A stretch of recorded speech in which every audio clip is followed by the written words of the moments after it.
The Supreme Court's back to full-time security. Congress finally decided to show up for work. So glad we've been paying those salaries. The US is pulling troops out of Germany, a country most Americans still couldn't find on a map if we spotted them in Europe. And the world's first soon-to-be legal trillionaire is in a heated courtroom battle with AI nerds who, plot twist, kept a diary confessing all their possibly illegal intentions. Oh, and the US government wants to keep spying on you without a warrant. Welcome to the Filter News channel. I'm Wes Clark. You're busy, so let's get into the news.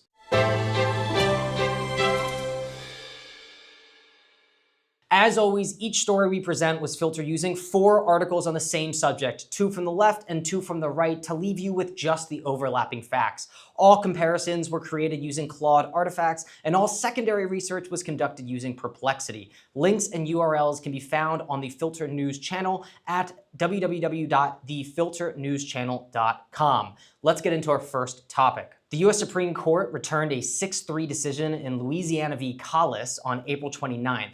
We analyze articles from NPR, Axios, Fox News, and the Red State. The Supreme Court ruled that Louisiana's 2024 congressional map, which created a second majority black district, constitutes an unconstitutional racial gerrymander. The decision was split down party lines. Justice Alito wrote the majority opinion, joined by Chief Justice Roberts, as well as Thomas, Gorsuch, Kavanaugh, and Barrett. Justice Kagan wrote the dissent, joined by Justices Sotomayor and Jackson. The majority held that Section 2 of the Voting Rights Act did not require Louisiana to draw a second majority black district. Alito wrote, quote, "Correctly understood, Section 2 does not impose liability at odds with the Constitution, and it should not have imposed liability on Louisiana for its 2022 map. Compliance with Section 2 thus would not justify the state's use of race-based redistricting here." The case originated from Louisiana's post-2020 census redistricting process. Black voters, who make up roughly 30% of Louisiana's population, had sued in 2022, arguing they were underrepresented. A federal judge found the previous map likely violated Section 2 of the Voting Rights Act in Robinson v. Ardoin. Louisiana then drew a new map enacted as SB 8 in 2024, creating District 6, which stretched roughly 250 miles. Here are the 2 maps for your reference. As you can see on this side, you have a fairly normal looking map. The population of Louisiana mostly lives in that southern bit by the coast. And on this side, you can see the new map, and the map that was just marked unconstitutional, which has that section stretching diagonally, which is about 250 miles of stretch. You tell me if that is gerrymandering. I'm just merely showing you the 2 maps. As such, a subsequent group of non-black voters challenged the 2022 map, arguing it relied too heavily on race. A 3-judge panel agreed in 2024, setting stage for today, 2026. The case was first argued before the Supreme Court in March 2025, but had a rare second round of oral arguments following in October 2025. The ruling does not overturn Section 2 of the Voting Rights Act entirely, but does narrow it. Kagan wrote in her dissent, quote, "I dissent because the court betrays its duty to faithfully implement the great statute Congress wrote. I dissent because the court's decision will set back the foundational right Congress granted of racial equality and electoral opportunity." She also wrote the decision, quote, "threatens a half-century's worth of gains in voting equality. And under the court's new view of Section 2, a state can without legal consequence systematically dilute minority citizens' voting power." On Monday of this week, the court granted a request to immediately finalize the opinion, bypassing the court's standard 32-day waiting period at the request of the non-African-American voters who had challenged the 2024 map. Now, if you're like me, you did not even know that there was a 32-day waiting period, but apparently that is status quo across all Supreme Court decisions. They cited Louisiana's consideration of postponing its congressional primary election, which had been scheduled for May 16th this month, so just a couple weeks from now. Louisiana Governor Jeff Landry, a Republican, subsequently announced the state would postpone those primaries. Landry stated that holding elections under the invalidated map, quote, "flies in the face of the United States Constitution." The Louisiana legislature has scheduled public comment for Friday of this week for a new proposed map that would include 1 majority black district instead of the now overturned 2 black districts. Jackson dissented from the May 4th order to immediately finalize the ruling, writing that developments in the wake of the Callis decision, quote, have a strong political undercurrent, and that the redistricting effort, quote, unfolds in the midst of an ongoing statewide election. She noted that over the past 25 years, the court has granted similar fast-track requests only twice. Alito, joined by Justice Clarence Thomas and Neil Gorsuch, wrote a concurring opinion responding to Jackson, saying her rhetoric, quote, lacks restraint, and calling her characterization of the order as partisan, quote, baseline and insulting. Now let's add some much needed context. This case deals with two main issues, gerrymandering and the Voting Rights Act. First, let's tackle gerrymandering because it's actually constitutionally very confusing for a lot of people. It isn't so much legal from the Constitution, but rather untouched. Most people point to Article 1, Section 4, Clause 1, otherwise known as the Elections Clause. Quote, the times, places, and manner of holding elections for senators and representatives shall be prescribed in each state by the legislature thereof. This clause grants state legislatures the authority to determine how congressional elections are conducted, including drawing district lines. The Constitution doesn't explicitly authorize gerrymandering. It simply assigns redistricting power to states without prohibiting partisan manipulation. What does this mean? It means that anyone telling you that gerrymandering isn't constitutionally protected is technically wrong. While it's not protected, it's also not struck down, meaning it's in this gray area that largely leaves it up to the states to decide. Moreover, the Supreme Court's position on gerrymandering has evolved through decades of legal struggle, ultimately creating a paradox where the practice is condemned as fundamentally anti-democratic, yet remains legally permissible. This all goes back to a 2019 landmark case, Rucho v. Common Cause. Chief Justice Roberts acknowledged that partisan gerrymandering, quote, may be incompatible with democratic principles, but concluded that federal courts lack jurisdiction to review such allegations because they present, quote, non-judiciable political questions.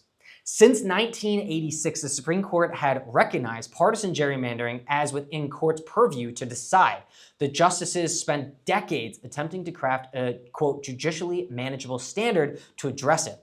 The Rucho decision effectively abandoned that effort, with Roberts' majority opinion declaring that, quote, the Constitution supplies no objective measure for assessing whether a district map treats a political party fairly. Now, if you are pointing at the other political side, like that Spider-Man meme, and saying, how dare you gerrymander, let's be absolutely clear. Here at the Filter News channel, we want to be as nonpartisan as possible. And in the spirit of that, we are going to point out both sides being horribly wrong in this manner. Let's take North Carolina, for example, where Republicans won about 71.43% of congressional seats in 2022, despite receiving only 50.7% of statewide votes. You see the problem? In Illinois, Democrats drew maps that gave them 82.35% of seats while winning just 54.37% of the vote. Again, those numbers don't quite add up. Find me a state that's not gerrymandered and tell me in the comments below, but it quite frankly is happening everywhere. So yeah, both sides do it, and according to the Supreme Court, it's not their job to draw the maps for states. That's a state's right. Before I move on to the Voting Rights Act, which notably adds a caveat here, I want to dive one layer deeper. I know some of you listening are thinking, well, Trump's Supreme Court decided that gerrymandering was legal, therefore I don't view this as legitimate. 2 points here. If you are an American citizen living in the United States, you have to abide by the rules and laws of this country. So if the current Supreme Court votes against you, it's still legitimate law. The second point here is that Americans' views of legitimacy of the court is based largely on whether your team is actually in power or not. And that's not from me, that's from Gallup. Quote, for most of George W. Bush's 2001 to 2008 and Trump's 2017 to 2020 presidencies, Republicans were more likely to approve of the Supreme Court than Democrats were. However, during most of Barack Obama's 2009 to 2016 presidency, Democrats were more approving.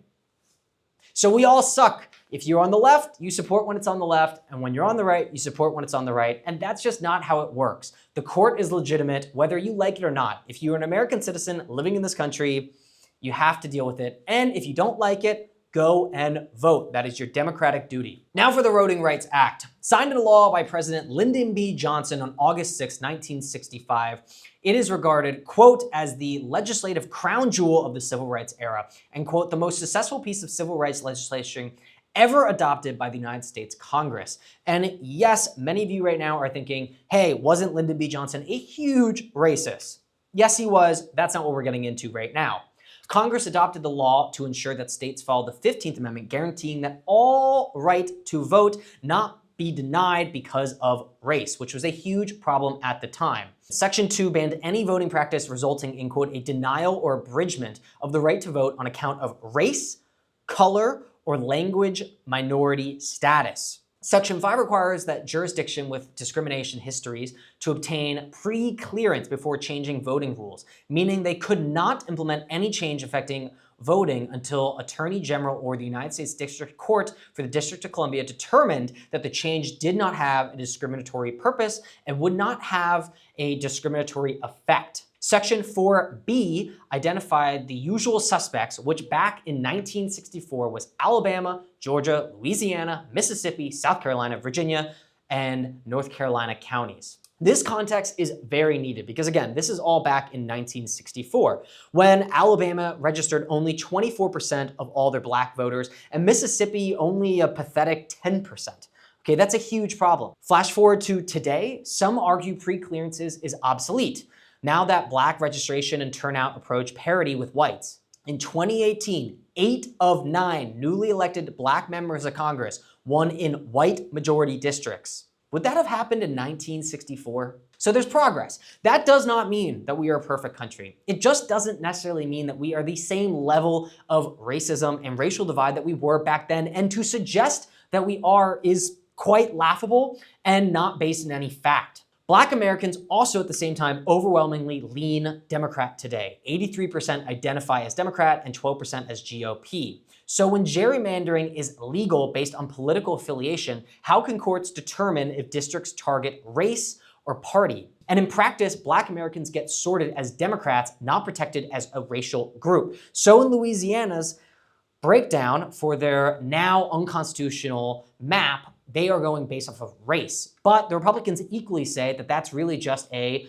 Democrat district. Hard to separate the two when they overlap 83% of the time. One last piece on this story, and this is the main story of the week. Axios warned that 19 congressional seats could flip. Meanwhile, our right side, Fox News, said 12 seats. Do you notice a gap here? There seems to be this thing where if your side got hurt, you want to make that hurt seem twice as bad because it's going to get people motivated. It's going to get them in the mood to go vote and maybe donate to your party. Whereas if you just got a win, you want to show that, yes, it's a win, but is it a huge win? Is the problem solved? No, the problem's not solved. You should still donate. You should still drive it. So I just want to point out that if you are on one of these sides and your mainstream media is suggesting that you didn't win quite as well as the other side says, or that you lost way worse than the side that won thinks they won, there might be a problem here. It might be something that they're holding over your head and actually might not have as big of an impact as you might think. Just my humble opinion. In other news, the United States House of Representatives finally decided to get off their butts and after 75 days fund the Department of Homeland Security. We analyze stories from NPR, NBC, Fox News, and the National Review. President Trump signed the bill Thursday, April 30th, restoring funding to most of the Department of Homeland Security, ending what all four sources described as the longest recorded partial government shutdown in U.S. history, lasting 76 days.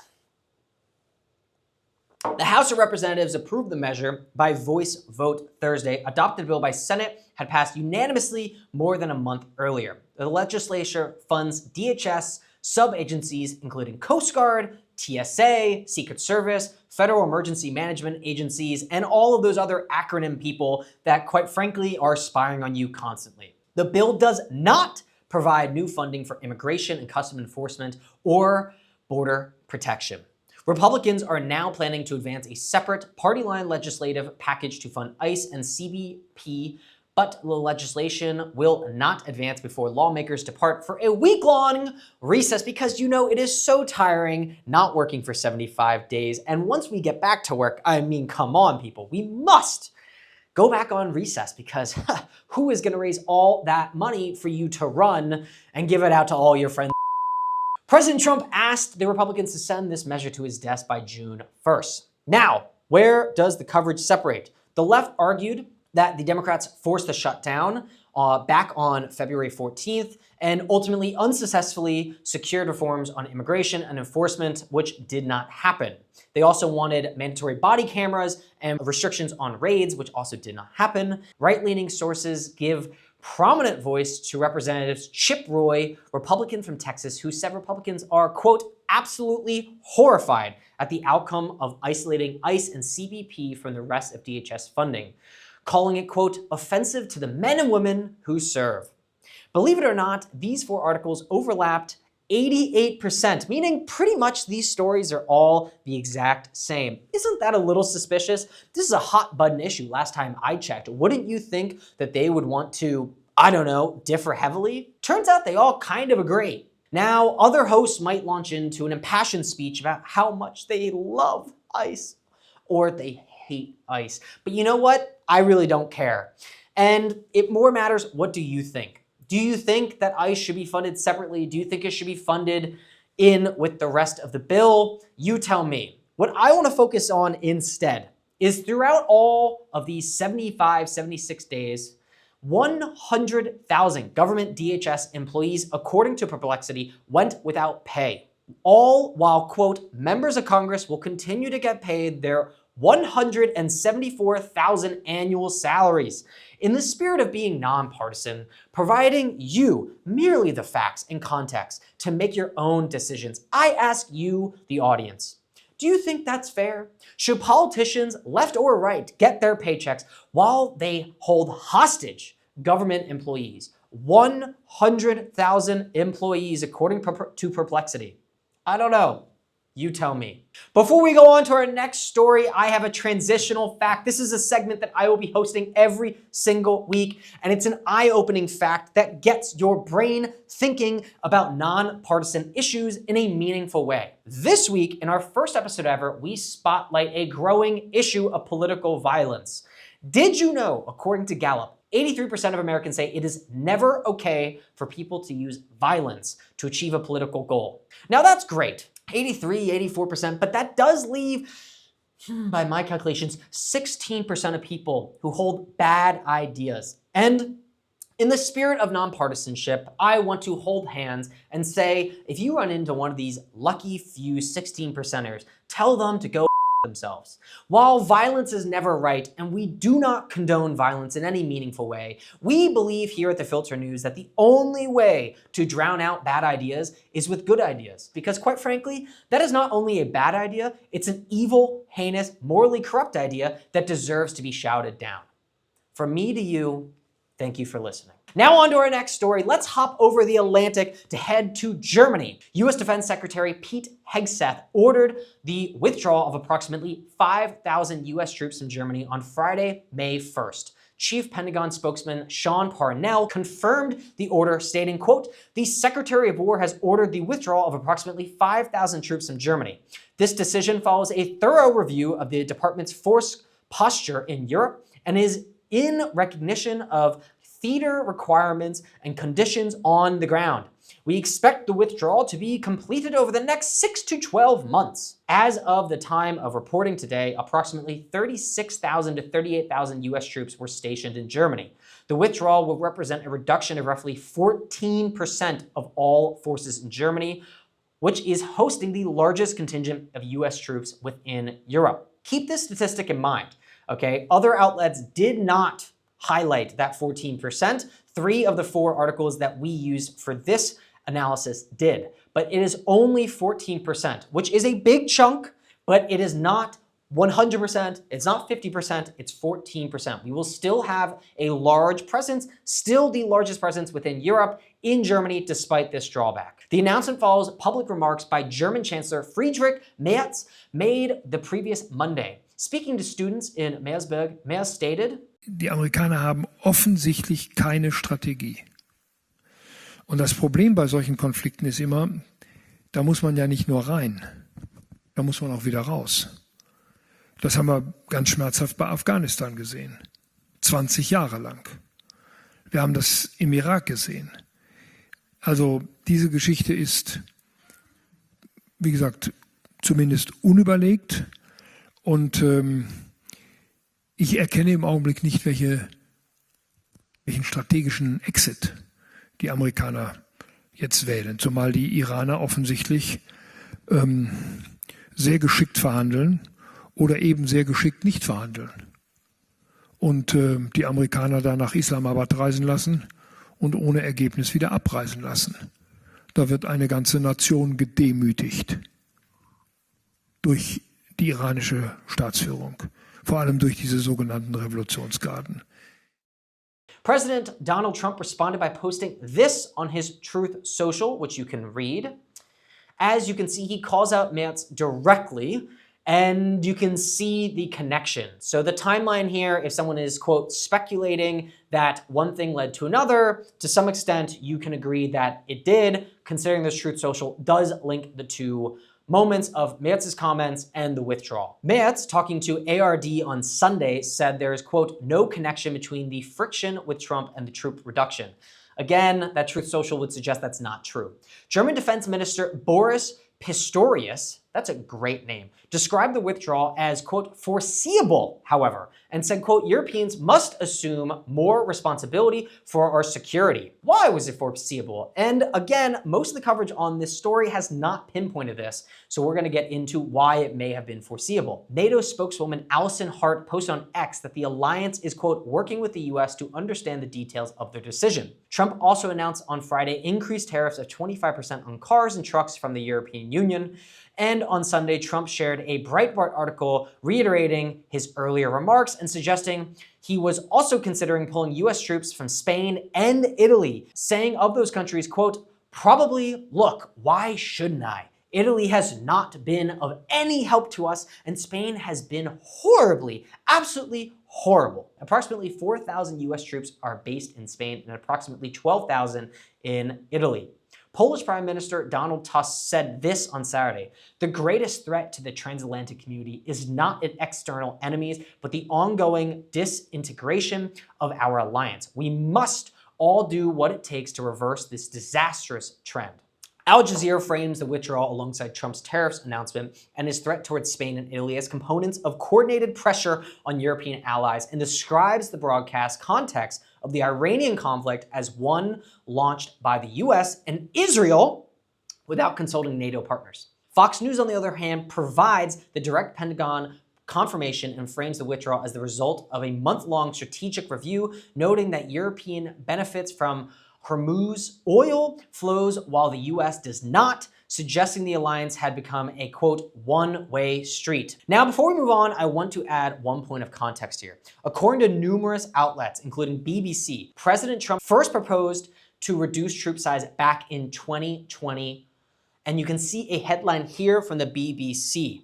At the time, the recently departed US ambassador to Germany, Richard Grenell, who was reported a driving force behind the move, argued on Twitter that Americans don't understand, quote, why Germany isn't meeting its NATO obligations and helping the West. So again, when the German military commander says that it was foreseeable that this was going to happen, we only have to look back to Trump's first term when he was already talking about removing 10,000 troops, not 5,000 troops. And when Trump visited NATO 8 years ago to today, he said in front of a NATO crowd in Brussels, this. These grave security concerns are the same reason that I have been very, very direct with Secretary Stoltenberg and members of the alliance in saying that NATO members must finally contribute their fair share and meet their financial obligations. In other words, this isn't sudden. What do you think? What do you think the United States should do with its troops? Is Germany too close of an ally to withdraw any size of support? Or is NATO actually not our greatest ally, and have they really let us down in this Iranian war? We're going to get into our next story, which is Elon Musk takes on OpenAI in the non-profit to profit trial. We drew articles from the Associated Press, NBC News, Fox Business, and the Daily Wire. Here are what the two sides had to say on the trial. The Musk v. Altman continues into its third day at the U.S. District Court in Oakland, California. Entrepreneur Elon Musk, co-founder of OpenAI, is suing OpenAI Chief Executive Officer Sam Altman, as well as OpenAI's President Greg Brockman and Microsoft over the company's transition from a non-profit to for-profit structure. Weird. Musk and Altman co-founded OpenAI in 2015 as a non-profit. Okay, they did it together. Musk later left the company in 2018. Musk acknowledged in court that he did not fulfill his original $1 billion funding commitment to OpenAI, which, by the way, was supposed to be from multiple funding sources, but the only person who actually contributed any amount of money, which was $38 million originally, was from Musk. So all of the money originally came from Musk, $38 million, which was not the full $1 billion that was originally pledged. In 2017, jurors were shown an email Musk sent to Altman and Brockman in which he described himself as, quote, a fool for funding the company. OpenAI completed a corporate restructuring in October of 2025, converting from a capped profit model to a more traditional for-profit structure, with its for-profit arm continuing to be overseen by a non-profit foundation. Classic. On Thursday, Musk faced questioning from OpenAI attorney William Savitt regarding a term sheet Altman sent on August 31st, 2017, which outlined a planned shift from nonprofit to a for-profit entity overseen by a nonprofit. Musk testified, quote, "My testimony is I didn't read the fine print, just the headline." Oh my God, billionaires and trillionaires are just like us. I just read the headlines too sometimes. Isn't that so funny when it's a billion-dollar company? That's so funny. When asked why he had not started a nonprofit in the 8 years since leaving OpenAI, Musk replied, quote, "I thought I had started a nonprofit with OpenAI, but they stole it," adding that this is, quote, the entire basis of this lawsuit. U.S. District Judge Yvonne Gonzalez Rogers intervened during the session to limit discussion of AI's broader risk to humanity. She said, quote, "This is not a trial on the safety risks of artificial intelligence. This is not a trial on whether or not AI has damaged humanity." She also noted the tension in Musk's position, telling his lawyer, quote, "Your client, despite these risks, is creating a company that is in the exact same space." Of course, this is referring to xAI, which is owned now by SpaceX, which is about to IPO. The trial is scheduled to continue through late May. OpenAI's legal team has rejected Musk's allegations, arguing that no promises were made to keep the company a nonprofit in perpetuity, and that Musk's lawyer is aimed at undermining OpenAI's growth while boosting his own competing AI firm. We are going to get into something really, really funny, because there is something here that we need to talk about, and it is the Brockman diaries. Let me ask you, the audience, do you have a journal? Do you have a diary? Are you a 12-year-old girl? And now I am not judging. You are allowed to have a journal or a diary if that's your prerogative. But I personally don't. And let me ask you this. If you are one of the few who do have some kind of diary because you're a 12-year-old girl, would you write down every potentially illegal thing that you've ever done in it? Just date, time, and stamped. Maybe have some snapshot photographs of you doing that illegal thing? Probably not. Well, turns out that billionaire CEOs of massive AI companies, they like to do this. In one of 2017 journal entries that Judge Rogers later called central to her decision to send the case to trial, OpenAI co-founder Greg Brockman wrote in his journal, in his words, quote, "I cannot believe that we committed to nonprofit if 3 months later we're doing B Corp. Then it was a lie." In other words, he's admitting in his own journal that they lied about wishing to remain a nonprofit. This has become the central point for Musk's team. Musk lawyers have paired that with the internal notes in which Brockman views that it all comes down to the money and described it as, quote, the only chance we have to get out from Elon. So he also admits to trying to remove the person who funded him all along. That $38 million, I guess, really doesn't buy you love. I'll leave it there. You tell me in the comments what you think. Are billionaire journal entries worth anything in the court of law? Or do you think that Brockman's journal is just him being a moron and him acknowledging that they lied is, well, a conspiracy? Oh, this brings me to Conspiracy Corner. My producers are telling me it's time for Conspiracy Corner, where we take a deep dive into this week's biggest conspiracy theories and tell you why you are absolutely crazy for falling for them. We are talking about the White House correspondents' dinner attack, which happened out of the purview of this past week, but we are talking about the conspiracy that have amounted from it since. I want to address and debunk two main points. First, the false flag and ballroom theory, and then second, your favorite country in the world, Israel. Several prominent members of the blue checkmark community posted about the false flag attack. Here are two examples that, quite frankly, if you Google false flag White House correspondents' dinner, you will see dozens. These political mouthpieces allege they generate sympathy for Trump, it distracts from bad polling or the Iran conflict, and it justifies building a $400 million White House ballroom that is already being built. So, is the false flag narrative true? No. Is there any evidence for it? No. We only have a manifesto, the person in custody, video footage of it, past tweets from him. He's arraigned and been found guilty of it. I don't know what else, but quite frankly, we have a lot of evidence to suggest that he is a lone wolf attacker with weapons and that he tried to attack, at a minimum, someone in that room, likely the president based on his manifesto. So false flag attack, I don't know. Now on to Israel, because once again, the suspect's name and some basic details become public. Conspiracy narratives split over who was really behind him. People naturally blamed Israel based on an image of Cole in an IDF sweatshirt that many now believe to be AI generated.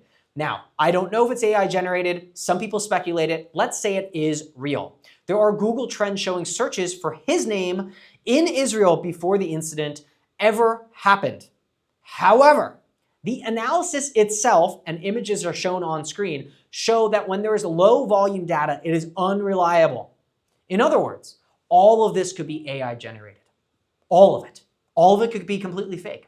And the idea that we jump to Israel every single time something bad happens in this country is absolutely shameful. You want some data to support this? Here's some data. Let's settle the Americans hate Israel debate, because quite frankly, it's getting old. Because if you want a hint, they don't. And here's a graph to prove it. According to Pew Research, a 2023 survey found that 35% of Americans held very or somewhat favorable views of Jews, while only 6% held unfavorable views. They ranked the highest out of all religious groups in the United States. The highest. And they had the lowest unfavorable rating of 6%. So if you read these anti-Semitic slop online, it's 6% of Americans. 6%. It's a fringe ideology. And no amount of posting online will make that not true. On the other hand, that 6% really hates Jews and they're extremely vocal. What do I mean? This is what I mean. According to FBI data, there was 63% increase in anti-Jewish hate crimes between 2022 and 2023. That same year, Jews made up about 2% of the US population, but were targets in roughly 15 to 18% of all reported hate crimes. That is the largest discrepancy between population basis and percent of hate crimes. So yes, 6% of people in America hate Jews, but they really hate them to the extent that they show up on every single fringe ideology group. Stop listening to them. Stop it. And before you say it, no, we do not get our money from AIPAC, because I know that you guys love to say that. We're not getting money from AIPAC. Now for our last story of the week. Congress agreed to extend FISA by 45 days in a bipartisan vote. We drew articles from NPR, NBC, Newsmax, and Fox News. And here's what overlapped. The House of Representatives extended Section 702 of the Foreign Intelligence Surveillance Act, that is FISA, F-I-S-A, for 3 years. The measure now moves to the Senate ahead of Thursday night deadlines.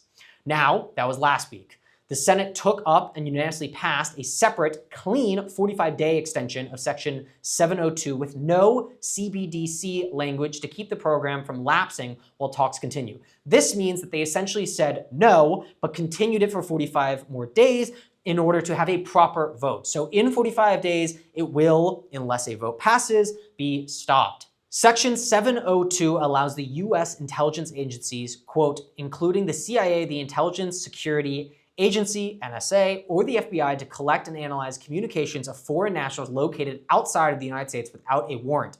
Communications of Americans who are in contact with those foreign targets can be incidentally collected in the process. Earlier in April, attempts to pass 5-year and 18-month extensions both failed in the House floor. 42 Democrats voted in favor of the measure, and more than 20 Republicans voted against it. This is a bipartisan bill with a majority Republican support, but it is still bipartisan, more so than, quite frankly, most bills these days.